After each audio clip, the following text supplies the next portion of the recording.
نحن مصنع لمنتجات الحقن تشمل الأدوات في الصين.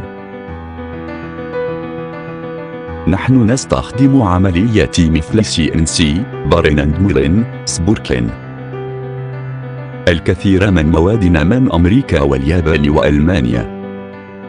نحن نقبل أوامر تصنيع المعدات الأصلية.